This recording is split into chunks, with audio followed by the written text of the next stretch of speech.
cheatings and bans, ability to disable crossplay on consoles and ranked play. This is going to be our backup plan. I'm gonna have some sort of faith that any of these updates they're gonna do are gonna do something. What I think is going to happen is it's going to be a band-aid that's going to help for a small amount of time, and then as soon as I start getting cheated on again, I might just go back over to PS5, turn off crossplay, and try and enjoy ranked just playing on PlayStation. That's my plan. I think there's a pretty high probability that this is going to happen because every time they say they're going to do something about the cheating, they haven't done shit. Updated detection models for behavior systems such as aimbotting, other data points, including account trust and hardware identifiers to target serial cheaters. So they keep putting updates like this, and we've had several of these over the years. But I just don't understand how you can have you claim to have a functioning anti-cheat when you can't even get blatant aim blockers. Like, walling's a different story, right? Maybe the way they detect things like that.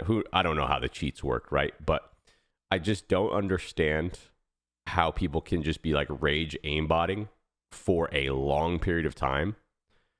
So it's just like they say updated and like awesome, cool, they're trying something, right? But like how does their system not even pick up that? Like the full-on blatant ones. New detection and warning system for repeat playing with cheater behavior. See, this one's good. Like, so many people, I mean, we've ran into it a lot too, where you get all these people that are just always queuing up with cheaters over and over again. Happens all the time in ranked play. So like, can we like do something about that? But here's the thing too. They always say stuff like this, like, oh, we're going to clean up the leaderboard for ranked. And they'll do it for like one pass and then just let it go on for the rest of the season, or maybe do it at the very end to try and clean it up a little bit. And there's no way they're getting everybody. So like, they say they're going to do this, but what are they going to do it once and then just lose focus on it and then not do it again? For like, they need to stay on it, and the less they stay on it, the more reason people have to cheat. So this is another one that's like, hey, we're going to try and do this more, but like, based on what they've shown us so far, they barely do it. Like, so I don't care if they do it once. They have to actually just keep doing it and making it more and more and more frustrating and annoying for the cheaters, so they feel discouraged to keep doing it.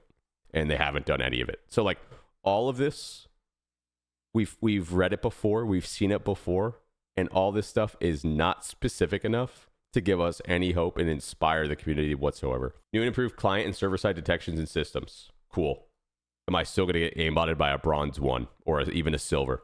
If I see people getting to like gold, plat, diamond, crimson, if I see any cheaters that are like at those ranks, on Long Island, and I'm going to give it these wins today. Thank you, Trojan. Appreciate the 3 ones.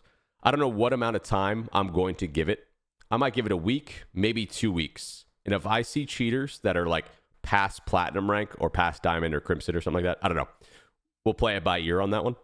I'm instantly going to go switch back to console and turn crossplay off for ranked play, because like, how quick is it going to be? Season 3 and beyond, multitude of new tech, including a brand new system to authenticate legit players and target cheaters. I wonder what this means. So like, they've said this multiple times now, where season 3 is when they're actually going to like change the system. So that's interesting to me. That's when I might have more faith, because it's going to be we'll see what these systems actually mean when they get more details closer to 3. However, that's a long way out. I don't think we've had a lobby crash since they came out with this post. Let's see if that continues. So this might be a W. We need more time. We need more data. But like, I have to give them credit, right? Since this post has came out, I don't think we've had someone crash the lobby. So maybe they did fix that one.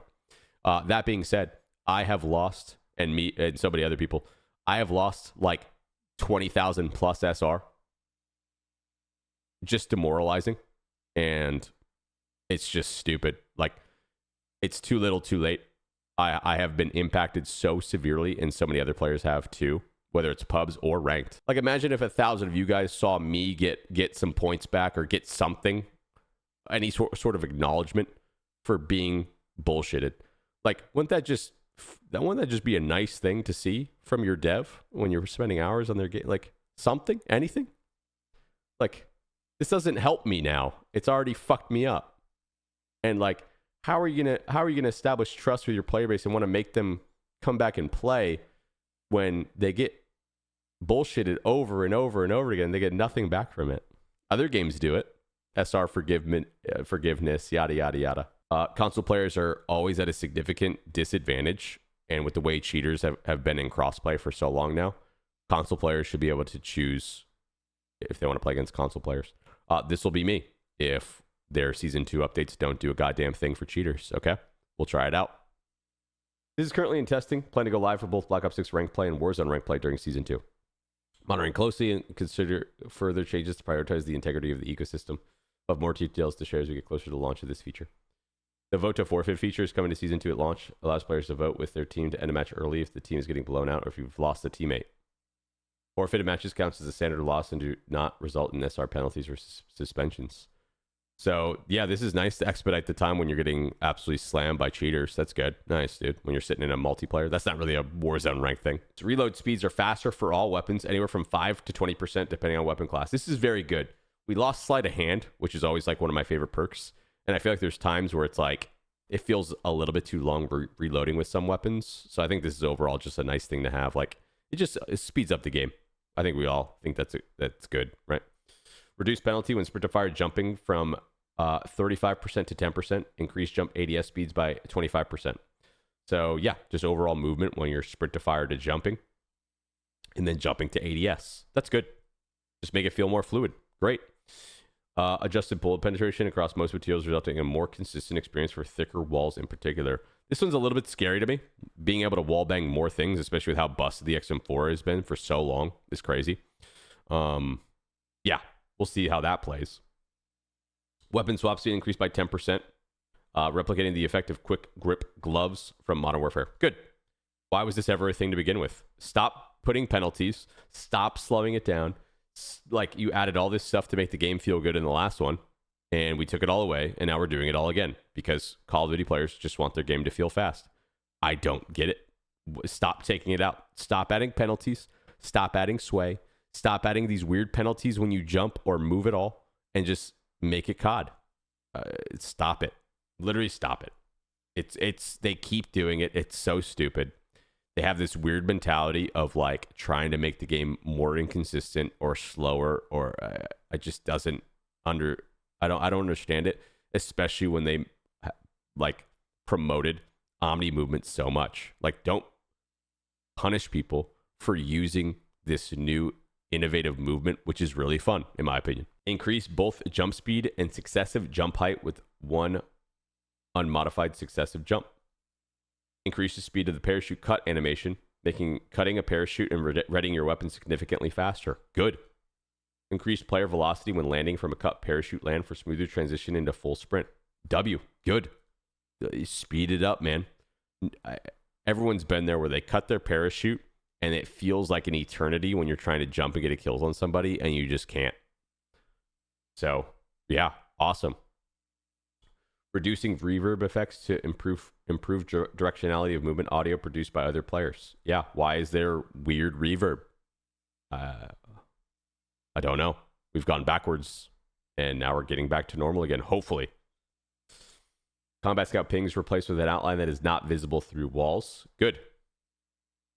Good, because Combat Scout tracker is dumb. We all agree on that one? While this transformation has presented its share of obstacles, it paves the way for a more ambitious updates and closer collaboration in the future, laying a foundation to make new technology immediately available to all of our studios, improving development pipelines and the stability of porting features between titles, allowing us to focus more of our time on future releases. Here's the problem with this. This is the most time they have had, and like, that's not good. Yeah, that's not good. Okay. Cool. I read through all this. We'll make this into a YouTube video and then maybe cut it up into short forms. I'm sure Blade will be all over that as well. It's a good update, right? It's just a very long-winded way to say that, like, hey, we realize we're losing all of our players and we're going to try and do something in like the next week to try and band-aid it. And then in the next 2 months, we're panicking and we really need to try and fix this stuff going into Verdansk, because Verdansk is going to bring back millions and millions of players, which they might immediately lose again if none of this stuff is fixed. So I'm not really holding my breath for this Season 2 one, because I've read all this stuff before. We'll give it like a week or two, depending on how bad it is.